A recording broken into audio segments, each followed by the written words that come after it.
अस्सलाम वालेकुम students, hope so आप सब लोग ठीक ठाक होंगे और आप लोगों ने सारे अपने प्रीवियस लेक्चर सुन लिए होंगे।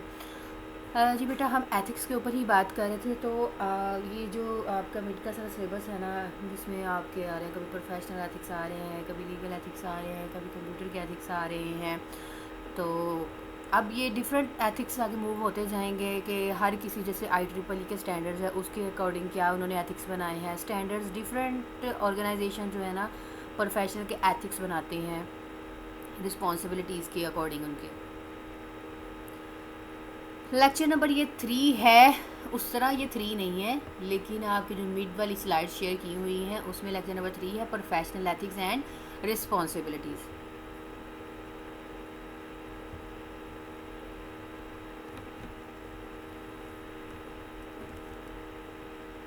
जी, इसमें हमें एथिक्स का यही मतलब होता है ना, क्या राइट है और क्या रॉन्ग है। तो प्रोफेशनल एथिक्स को स्टार्ट करते हैं। Professional ethics concerns one's conduct of behavior and practice when carrying out professional work। आपका जो प्रोफेशनल एथिक्स है इसका कंसर्न होता है जो बिहेवियर है उसके ऊपर। एक इंसान है, लाइक मेरा मेरा क्या बिहेवियर है, मैं क्या प्रैक्टिस परफॉर्म कर रही हूँ जब भी कोई भी प्रोफेशनल वर्क मुझे मिलता है, ठीक है, मेरा उसके अकॉर्डिंग क्या रिएक्शन है, मुझे क्या करना चाहिए क्या नहीं करना चाहिए। ये तो अब एक रूल और स्टैंडर्ड के ऊपर डिपेंड करता है। For example consulting, like consulting में आ जाता है, रिसर्चिंग में आ जाता है, टीचिंग में आ जाता है, राइटिंग में आ जाता है। कोई भी आप प्रोफेशनल काम कर रहे हो, आप प्रोफेशनल वर्क परफॉर्म कर रहे हो, एज अ टीचर क्या काम है आपका, एज अ रिसर्चर क्या है, एज अ कंसल्टर क्या है, तो ये आपको पता होने चाहिए। Professional ethics must take into accounts. अब ये सारी चीज़ें पता होनी चाहिए। Relations between professionals and clients, मतलब आई थिंक ये 2 स्लाइड दोनों में रिपीट हो चुका है और ये अब तीसरी बार आ गया। रिलेशंस बिटवीन प्रोफेशनल्स और क्लाइंट, आपके जो प्रोफेशनल्स हैं जितने भी वो और उसके जो क्लाइंट्स हैं उनका क्या आपस में ताल्लुक़ है। Relation between profession and society, आपके पेशे और सोसाइटी के दरमियान में क्या ताल्लुक़ है। रिलेशंस अमंग प्रोफेशनल्स, अब सिंपल क्लाइंट्स नहीं, आप अपनी एक ऑर्गेनाइजेशन के अंदर सारे प्रोफेशनल्स आपस में कैसे जो है वो काम करते हैं, या फिर एक ऑर्गेनाइजेशन से बाहर भी अगर आपके प्रोफेशनल है, जैसे कि डेवलपर है, वो दूसरे डेवलपर के साथ कैसा ताल्लुक़ है, एक टीचर है दूसरे टीचर के साथ उसका कैसा रिलेशन है। Relations between employ and employer, specialised technical detail of the profession, ठीक है, टेक्निकल डिटेल सारी उसके आपके जो प्रोफेशन है उसमें किस तरह वो काम कर रहे हैं, डील कर रहे हैं, ये सारी चीज़ें प्रोफेशनल एथिक्स के अंदर अकाउंट की जाती हैं। मतलब इनको समझा जाता है कि ये होना चाहिए। Professional ethics, what is this, पता नहीं कितनी बार देख लिया है। आ कंप्यूटिंग प्रोफेशनल मस्ट अंडरस्टैंड, इसमें क्या है, आपको जो प्रोफेशनल है उसको मतलब हमें ये चीज़ें याद रखनी है, हमें ये समझ आनी चाहिए, समझदारी होनी चाहिए। कल्चरल बिहेवियर, सोशल, लीगल, क्या लीगल है, क्या मतलब के अकॉर्डिंग टू लॉ है, और क्या आप इलीगल काम तो नहीं कर रहे हो, इलीगल काम तो नहीं कर रहे हो, अनएथिकल काम तो नहीं है। ये सारे ethical issues in computing. Responsibility and possible consequences of failure, आपकी क्या रिस्पॉन्सिबिलिटीज़ हैं और पॉसिबल कंसिक्वेंसेस, उसके क्या नताइज हो सकते हैं फेलियर के, ठीक है, क्या वजूहात हो सकती हैं उसके फेलियर के। Professional organisations dealing with computing have code of ethics, तो आपकी जो प्रोफेशनल ऑर्गेनाइजेशंस हैं वो डील करती हैं, जो कंप्यूटिंग कर रहे होते हैं, हैव कोड ऑफ एथिक्स, जैसे कि आपकी आ जाती है IEEE, ACM, NSPE। सो हम इनके आगे सारे कोड्स ऑफ एथिक्स आएंगे। तो ये आपकी जो डिफरेंट इन्होंने अपने एथिक्स के रूल्स और स्टैंडर्ड्स बताए हुए हैं कि ऐसे ऐसे हमें फुलफिल करना है। एक प्रोफेशनल, एज अ प्रोफेशनल हमें ये काम देना है, या फिर एथिक्स उनके रखे होते हैं। Professional ethics, professional code of ethics, symbolise professionalism, yes. आपके जो प्रोफेशनल कोड्स ऑफ एथिक्स होते हैं वो आपकी प्रोफेशनलिज्म को रिप्रेजेंट कर रहे होते हैं। तो प्रोफेशनलिज्म वे ऑफ लिविंग है, चूँकि इसमें प्रोफेशनल और प्रोफेशन दोनों चीज़ें इंक्लूड होती हैं, यानी कि आपका प्रोफेशनलिज्म बनता है। प्रोटेक्ट ग्रुप इंटरेस्ट, इसको प्रोटेक्ट करना है, आपके जो ग्रुप इंटरेस्ट है उसके ऊपर फुलफ़िल होना है, उसको प्रोटेक्ट करना है। स्पेसिफाई मेंबरशिप एटिकेट्स, तो मेंबरशिप के एटिकेट्स क्या हैं, उनके क्या हम इसको कहते हैं एटिकेट्स। इंस्पायर गुड कंडक्ट, जो भी चीज़ है देखिए, इंस्पायर हम किस चीज़ से होते हैं, अगर आप अपने प्रोफेशनल बंदे को या अपने टीम मेंबर्स को हर चीज़ जो है वो अच्छी प्रोवाइड करेंगे, उसका दिल करेगा कि वो आपके साथ काम करें, ठीक है।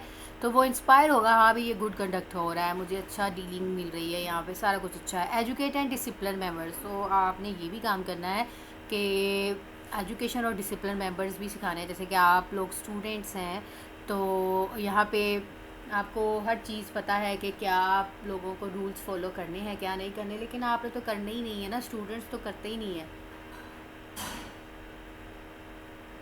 तो वो जो डिसिप्लिन आपको सिखाए जाते हैं, कार्ड पहनना है, प्रॉपर यूनिफॉर्म में आना है, तो सारे इस तरह इनके भी प्रोफेशनल, इनको भी एजुकेट किया जाता है कि अगर अगर किसी का अपना यूनिफॉर्म हो, लाइक कि आपने यही पहन के आना है, आपने ऐसे फुल रेडी हो के आना है, तो आपको वो सारे रूल्स, सारे डिसिप्लिन जो है वो must be you educated them.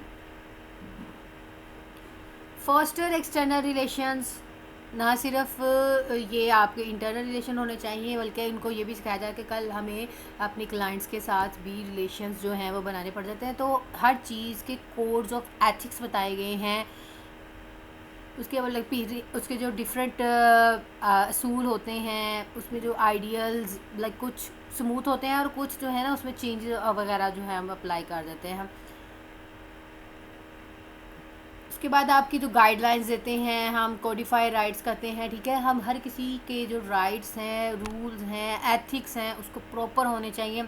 वही बार बार एक ही जो चीज़ है, आपके इन्यूमरेट प्रिंसिपल्स जो होते हैं वो स्पेसिफाई होते हैं, उसमें जो हर तरह के ना स्टैंडर्ड्स अवेलेबल होते हैं। तो आपने हर चीज़ को फुल फ्लैज जो है according to your organisation, according to your standards, according to your society fulfil करना है। क्लियर होने चाहिए, जो भी आपके असूल हों क्लियर होने चाहिए, बिल्कुल क्लैरिफाई होने चाहिए। IEEE code of ethics,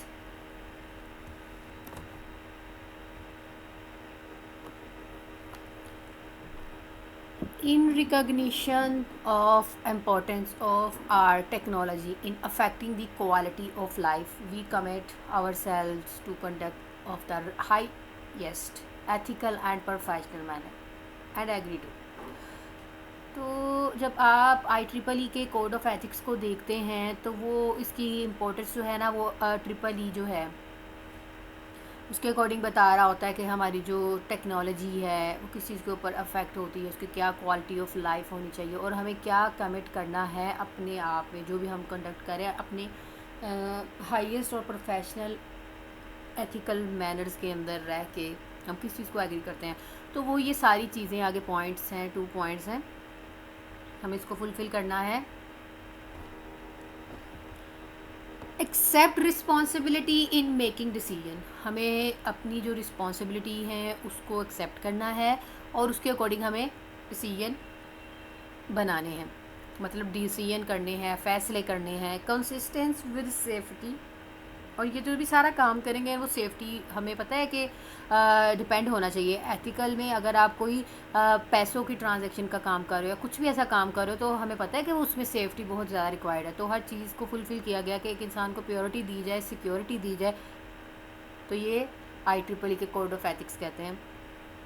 health and welfare of public, yes, अगर आप किसी को ये फलाह बहबूद और सेहत वाली चीज़ों, मतलब होता है ना कि आप सब अच्छी चीज़ प्रोवाइड करते हो, हर चीज़ के हिसाब से मेडिकेशन वगैरह उसको प्रोवाइड की जाती है एक प्रोफेशनल को, तो वो बड़ा प्रोटेक्ट होके काम करता है। तो एज अ बिजनेसमैन हर एक इंसान में ये चीज़ होनी चाहिए। उसने सिर्फ यही नहीं करना, उसके पास बड़ा पैसा है तो वो अब उसने ऑर्गेनाइजेशन खोल दी है और अपनी जो टीम है, अपने जो प्रोफेशनल्स हैं उसके साथ सिंसियर ही नहीं है, बस उनसे वो काम करवा रहा है। वो उनको उसको कोई फ़र्क नहीं पड़ रहा कि वो बीमार है या कुछ भी हो रहा है, उनको सिक्योरिटी नहीं है या कुछ भी। लेकिन हर चीज़ की सिक्योरिटी हो, हेल्थ के हिसाब से भी, वेलफेयर के हिसाब से भी, देन उसका भी दिल करेगा कि वो अच्छे से काम करे और अच्छी जो है रिस्पॉन्सिबिलिटीज़ को फुलफ़िल करे। अवॉइड रियल और परसीव्ड कन्फ्लिक्ट्स ऑफ इंटरेस्ट। हमें इन चीज़ों से बचना है जो हम रियल में देख रहे हैं या परसीव कर रहे हैं। कन्फ्लिक्ट्स जो भी हमारे तनाज़ात हैं, ज़ाती तनाज़ात हैं या फिर वैसे परसीव कर रहे हैं, हमें इन चीज़ों से बचना है। Be honest and realistic in स्टेटिंग claims और एस्टिमेट्स। आपको कोई भी इशू आ जाए, ठीक है, आपके सर पे आ गई है जी मुसीबत, आपने झूठ नहीं बोलना, बी ऑनेस्ट रहना है और रियलिस्टिक रहना है, स्मूथ रहना है कि हाँ भाई मुझे इस प्रॉब्लम को अब सॉल्व आउट करना है।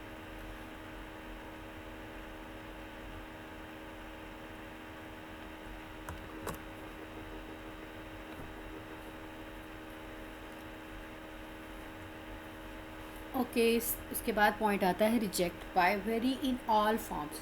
जी, हमें हर किसी किस्म की जो रिश्वत है ना उससे बचना। और IEEE तो आप लोगों को बड़े अच्छे से पता है कि वो क्या होता है, institute of electrical and electronics engineering, ठीक है। तो ये इंस्टीट्यूट इस इंस्टीट्यूट के कोड ऑफ एथिक्स है। Improve understanding of technology, its application and potential consequences. तो आपने जो अपनी अंडरस्टैंडिंग है टेक्नोलॉजी की, हम देखो ना टेक्नोलॉजी लाई जा रहे हैं और बस हाँ चलानी किसी को आती नहीं है, तो उसके उसके नताइज भी पता होने चाहिए, ठीक है। इसके ये नुकसान हो सकते हैं, उसकी मतलब ये बेनिफिट्स हैं, ये डिसएडवांटेजेस, मतलब हर चीज़ आपको अंडरस्टैंड होनी चाहिए, समझ आनी चाहिए, उसको यूज़ भी करना आना चाहिए और उसकी हर चीज़ हर लिहाज से उसके नताइज वगैरह भी पता होने चाहिए। Maintain and improve our technical competence and undertake technological task for others only if qualified। सो हमें मेंटेन करने हैं और इम्प्रूव करने हैं जो भी हमारे टेक्निकल कॉम्पिटेंस होते हैं, ठीक है, कॉम्पिटेंसी आ जाती है तो हमें उसके जो भी उसके हिसाब से हमें टेक्नोलॉजिकल चेंजेस लानी है, ठीक है। तो लेकिन इसके लिए भी एक प्रॉब्लम है कि इस चीज़ को ना वही बंदा जो टैली कर सकता है, वही टैकल कर सकता है जो कि जानता हो टेक्नोलॉजी का यूज़। अब वही एक डेवलपर है, उसको कोडिंग आती होगी तो वो प्रोग्राम करेगा, वो कोई भी उसको टास्क दे दिया जाए, ठीक है जी, तुम्हें लारावेल पे काम करना है, उसको जब आता ही नहीं है वो बेचारा तो मुँह ही देखेगा ना। तो इससे ये चीज़ कहें कि हमें ये कॉम्पिटेंसी को इम्प्रूव करना है टेक्निकली, टेक्नोलॉजिकली। तो इसके लिए ख्वाह ट्रेनिंग दें, ख्वाह क्वालिफाइड बंदा ढूंढें। तो हम उसके लिए करते हैं ना पब्लिकेशन, हम एड्स दे देते हैं कि हमें भी ज़रूरत है, तो वो आपको सीवीज प्रोवाइड करते हैं, देन आप उसका इंटरव्यू लेते हैं, जो आपको बेस्ट लगता है आप उसको हायर कर लेते हैं। तो सम टाइम ऐसा भी नहीं होता कि उस बंदे को भी सारा कुछ आता है। तो देखिए जब हम एक फील्ड के अंदर आ जाते हैं तो फिर उसके अकॉर्डिंग हमें लर्निंग भी आ जाती है। लर्निंग कभी भी एक्सपायर नहीं होती। लर्निंग एक ऐसी चीज़ है, ऐसी फील्ड है जो कि हम मरते दम तक सीखते रहते हैं। आगे भी आपको बड़े ने सिखा दी, कभी आपको छोटे ने सिखा दी, कभी आपने खुद सीख ली। Seek, accept and offer honest criticism of technical work. Honest criticism हो आपका जो भी टेक्निकल वर्क कर रहे हैं, acknowledge and correct errors, acknowledge भी करें, ठीक है। अब आपके जो प्रोफेशनल्स बंदे हैं, आप मतलब आपने अंडर रखे हुए हैं, मजदूर ही है, लेबर ही है बेचारे, अब वो इतना अच्छा काम कर रहे हैं, आपका राइट बनता है आप उसको एक्नॉलेज करो, ठीक है। अगर उसके एरर्स आ गए तो उसको तरीके सलीके के साथ बताओ कि यहाँ पे भाई एरर्स आए हैं, यहाँ पे चीज़ आपने सही नहीं की। ये नहीं कि आप उसके ऊपर शाउट करना शुरू कर दें। तो एटिकेट्स के अंदर रहना है। आपने खुद को ये नहीं कहना कि भाई बॉस हैं आप, तो आप खुद कुछ नहीं कर सकते, आपकी लेबर है तो आप हैं, ठीक है। बॉस अदरवाइज़ कुछ भी नहीं है, खाक भी नहीं है। Credit properly the contributions of others. तो ऐसा नहीं होना चाहिए। अब सब बंदों ने अच्छा काम किया तो आप किसी एक बंदे के ऊपर फोकस करी जाएं। चले ठीक है, मान लिया उसने बड़ा अच्छा काम किया, अब सबको तो अवार्ड नहीं ना दिया जा सकता, लेकिन ये कहा जा सकता है कि हाँ भी सब बंदों ने बड़ा अच्छा काम किया, लेकिन इनसे सबसे ज़्यादा जो मेहनती मेहनती तो सभी होते हैं, लेकिन जिसने बड़े अच्छे से आपके साथ हर हालात में काम किया, हर सिचुएशन में काम किया, तो बेहतर है आप हर किसी को कंट्रीब्यूट करें, लेकिन लिमिट्स में ही रह के करना है कि किसी का दिल ना दुखे ना टूटे भई आपकी वजह से। तो ये हमने हर चीज़ फुलफ़िल करनी है। ट्रीट ऑल पर्सनस फेयरली, वही बात आ गई कि आपने हर पर्सन को फेयरली ट्रीट करना है। ये नहीं है कि आपके जानने वाला बंदा आ गया है तो आप उसके साथ बड़े अच्छे हैं और बाकियों को जो है नीचे गिराया हुआ है, ऐसा नहीं होना चाहिए। ख्वाह वो रिगार्डलेस रेस हो, जितनी भी आपकी मूवमेंट हो रही है, आप चल रहे हैं, आपके साथ वो काम कर रहे हैं, आपके सारे एम्प्लॉय, रिलीजियन है, जेंडर है, डिसेबिलिटी है, एज है और नेशनल ओरिजिन है, कोई भी चीज़ हो इसमें से आपने ये नहीं कहना किसी को भी मेल को लहदा दिए जाएँ, फ़ीमेल को लहदा दिए जाएँ। क्यों भाई, फ़ीमेल्स भी उतनी मेहनत करती हैं, मेल्स भी उतनी मेहनत करते हैं, तो दोनों के राइट्स इक्वल होने चाहिए। डिसेबिलिटी पर्सन, वो अगर आपने हायर किया है, आपने रखा है, वो काम बड़ा अच्छा कर रहा है तो उसको डिग्रेड मत करें, उसको भी प्रमोट करें ताकि उसको ये भूल जाए कि मैं एक डिसेबल पर्सन हूँ। अवॉइड इंजरिंग अदर्स, दूसरों को हमें तकलीफ़ नहीं देनी, देयर प्रॉपर्टी, रेपुटेशन और एम्प्लॉयमेंट बाय फॉल्स और मलिशियस एक्शन, हमें इन सब चीज़ों से बचना है। हम ये कह दें कि भाई तुम्हारे पास तो ख्वाक भी नहीं है, मैं तुम्हें रखा है, मैं तुम्हारे पे एहसान किया है, ऐसा नहीं होना चाहिए।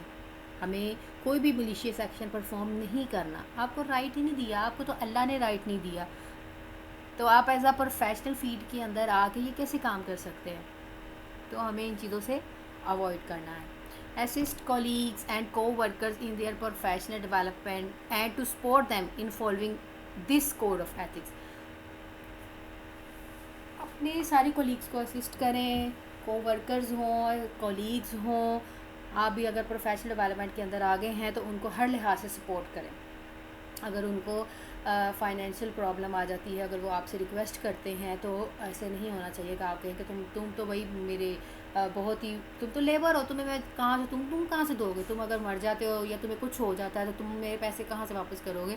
ऐसा नहीं है, ज़िंदगी मौत तो अल्लाह के हाथ में होती है, लेकिन हमें अपने को वर्कर्स के साथ या अपने लेबर के साथ, एम्प्लॉयर्स हो गए, एम्प्लॉय होगी, हर किसी के साथ in the professional field support करना है। देखिए, पैसा बाद की बात है, सबसे पहले इंसान के अंदर इंसानियत होनी चाहिए, तो इंसानियत बहुत मैटर करती है, तो वो सारे आपके IEEE के कोड ऑफ एथिक्स के अंदर बताए जाते हैं।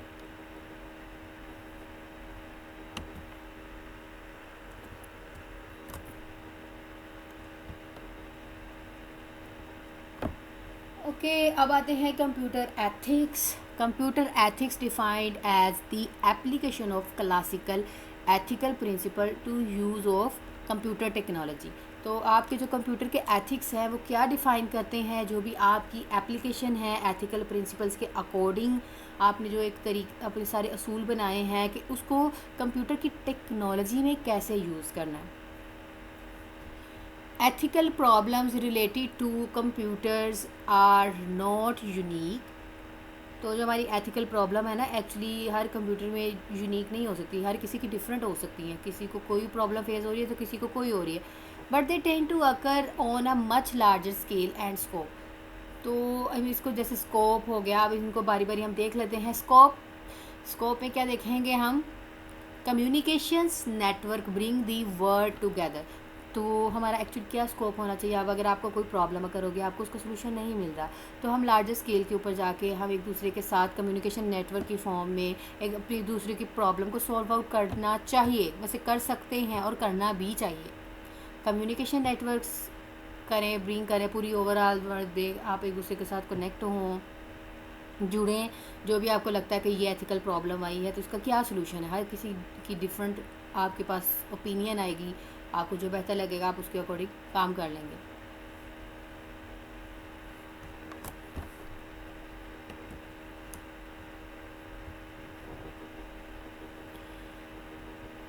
ओके, एनोनमिटी। एनोनमिटी बेनिफिशियल तो है, लेकिन प्रॉब्लम क्रिएट करती है किस चीज़ के, इंटेग्रिटी के। ठीक है जी, इंटेग्रिटी के प्रॉब्लम्स क्रिएट हो जाए, बहुत बेनिफिट है, ये नहीं है कि ये। अब एनोनमिटी क्या होती है, गुमनामी। ठीक है जी, गुमनाम होना। लेकिन इंटेग्रिटी का इश्यूज आ जाता है। रिप्रोड्यूसिबिलिटी, रिप्रोड्यूसिबिलिटी दोबारा दोबारा उसको रीजनरेट करना।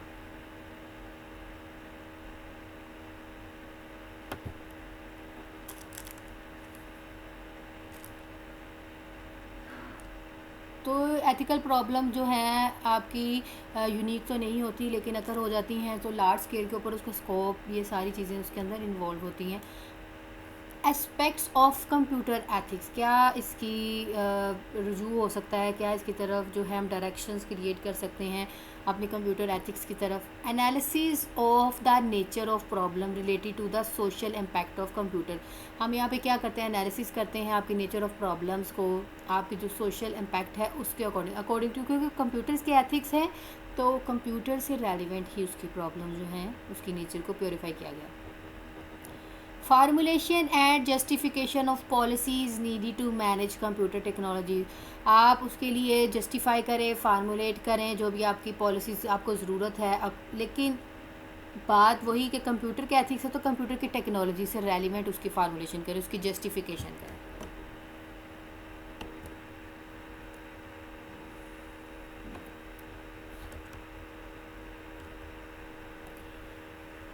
ओके स्टूडेंट्स, ये जो categories of computer ethics issues हैं वो हम नेक्स्ट लेक्चर में देखेंगे। आप लोग से काइंडली इसको सुन लीजिएगा, और जो बच्चे सुनते हैं वो अपने जो कमेंट हैं अपने रोल नंबर मेंशन कर दिया करें, ताकि मैं अटेंडेंस मार्क करती हूँ और मैं सिर्फ उन्हीं बच्चों की ही करती हूँ। ओके स्टूडेंट्स, अपना बहुत सारा ख्याल रखिए और अपने प्रोजेक्ट्स के ऊपर भी फोकस करें। उसको जल्दी से जल्दी जो है वो कंप्लीट करने की कोशिश करें, क्योंकि आप लोगों के पास इतना टाइम नहीं है, तो आप लोगों का टाइम बहुत कीमती है। ओके जी, बेस्ट ऑफ लक, अल्लाह हाफिज़।